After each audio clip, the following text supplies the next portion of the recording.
Bonjour à tous, au programme aujourd'hui on va aller voir Disney qui a atteint ses objectifs du biseau descendant. On va voir qu'il est en train de corriger, qu'il pourrait peut-être corriger un peu plus profondément. On va voir quelles sont les zones potentielles d'investissement sur Disney, quelles sont les zones qu'il peut atteindre pour éventuellement entrer en position. On ira voir également le SP500 et le Nasdaq comme tous les jours avec les marchés américains et le CAC 40 pour le marché français en fin de vidéo. Mais on commence du coup avec Disney que je vais mettre en grand écran et en mensuel.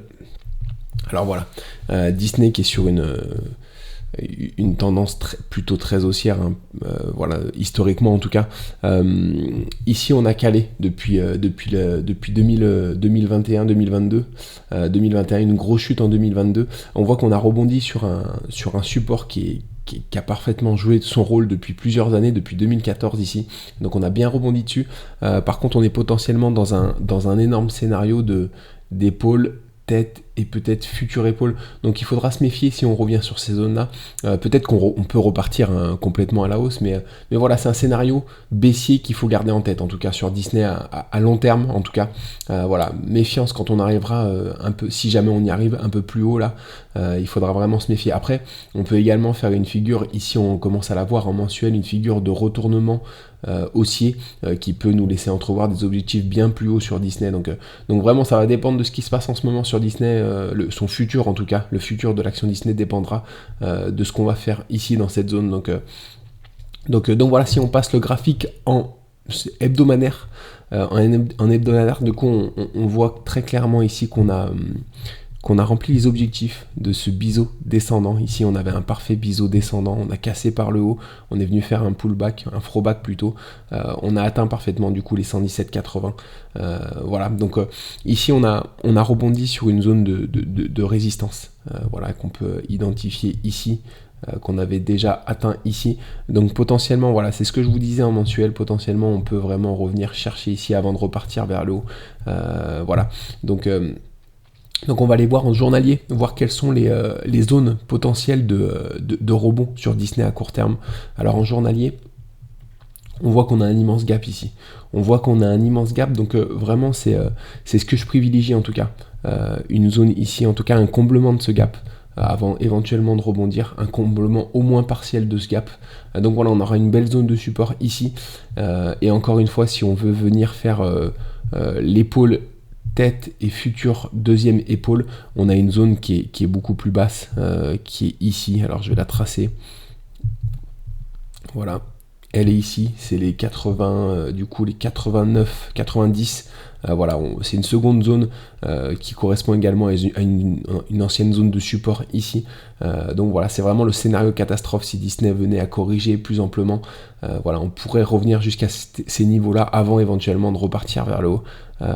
Donc voilà ce qu'on peut dire sur Disney en hebdomadaire et en journalier. Voilà, c'est surtout, je pense maintenant, c'est surtout, il faut surtout la regarder en hebdomadaire parce que c'est là où on aura un aperçu un peu plus précis de ce qu'on peut faire dans les prochaines semaines sur Disney. Et encore une fois, je privilégie en tout cas une correction un peu plus profonde à court terme sur Disney. Donc voilà ce que je peux dire sur Disney. On va passer sur le SP500. Le SP500 qui a fait une petite... Alors on va passer sur la map déjà. On va aller voir la map, voilà. La map, du coup, hier, on a donc une map plutôt verte, à part Tesla qui a encore corrigé un petit peu. Tesla qui a du mal en ce moment. Donc voilà, mais Nvidia qui a fait un rebond. Voilà, mais rien de sensationnel, c'est des petits rebonds. Par rapport aux chutes qu'on a fait précédemment, c'est vraiment... voilà, on va le voir sur l'indice, c'est vraiment des rebonds techniques, mais qui sont pas très violents. Donc quand on... Alors, si je vais voir le marché européen qui a dû ouvrir déjà, voilà, il a ouvert également aujourd'hui. Voilà, à part Vinci qui fait une petite correction, Renault et ArcelorMittal, mais le reste est plutôt dans le vert. Mais encore une fois, c'est pas des grosses performances, hein, on voit aucune grosse performance. Bon, certes, il y a des 1%, voilà, mais c'est pas non plus des rebonds très violents.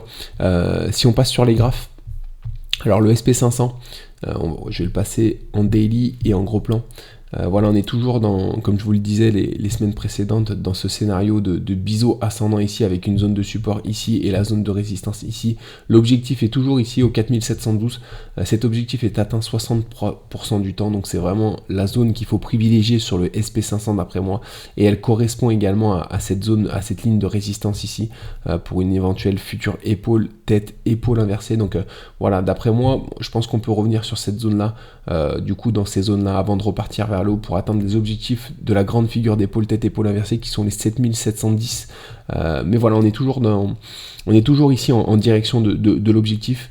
On a comblé le gap ici la semaine passée. On a fait un petit rebond technique, mais encore une fois, comme vous pouvez le voir, c'est rien de très violent. Donc je m'attends vraiment à...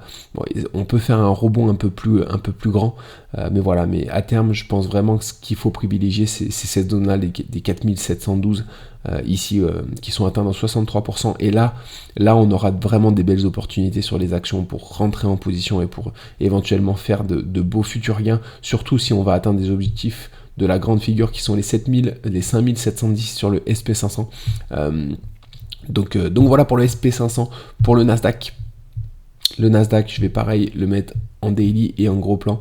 Voilà, alors le Nasdaq, on était dans ce canal avec une résistance ici et un support ici. Encore une fois, on l'a cassé par le bas, on a atteint les objectifs du canal qui étaient les 17 320. On a poursuivi vers le bas. Voilà, on est plus dans une figure maintenant d'élargissement avec un premier dôme ici, un second dôme ici. Donc on a une résistance ici et on a la ligne de support ici qui a été franchie. Alors les objectifs de cette figure sont les 16 800 qui sont atteints 91% du temps, donc c'est une zone qu'on devrait atteindre, sachant qu'on a fait ici une cassure franche par le bas et on a fait un pullback. Donc je pense vraiment qu'on peut repartir dans les prochaines séances vers le bas pour atteindre ces objectifs des 16 800 assez rapidement. On a un autre objectif qui est atteint un peu moins souvent, c'est les 16 220, toujours de la même figure, hein, les objectifs de cette figure qui sont atteints seulement 43% du temps. Voilà, les 16 220, donc ça correspondrait également à une correction un peu plus profonde du côté du SP500. Donc voilà, c'est un scénario commun entre le Nasdaq et le SP500. Donc voilà, c'est vraiment la zone que je privilégie.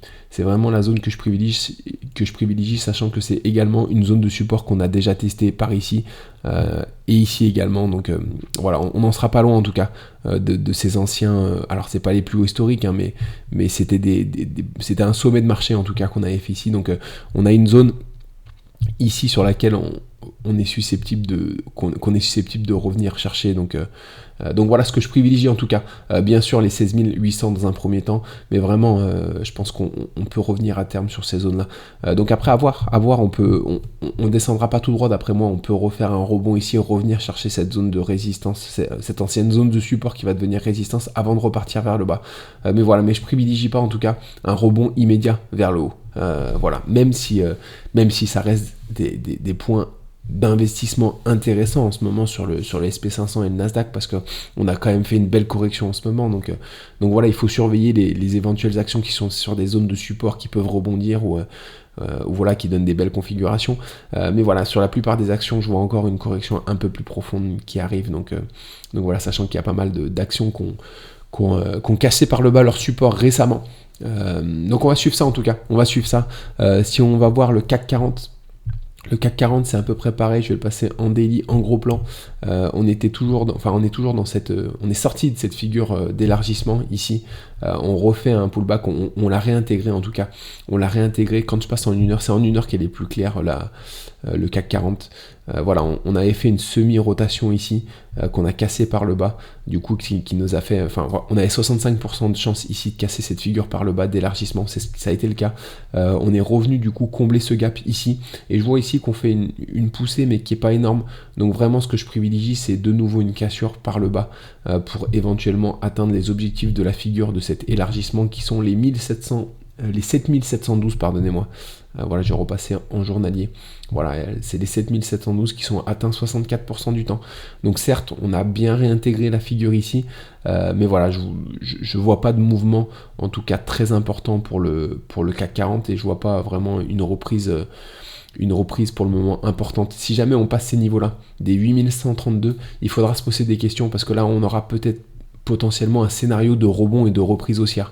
Mais pour le moment, c'est pas le cas. Pour le moment, c'est pas ce que je privilégie, en tout cas sur le CAC 40. Donc voilà ce que je peux dire aujourd'hui sur les indices et sur Disney. C'est tout pour moi. Du coup, je vous souhaite une bonne journée. On se retrouve demain matin pour le bilan de la journée du jour. Excellente journée à vous tous. À très vite.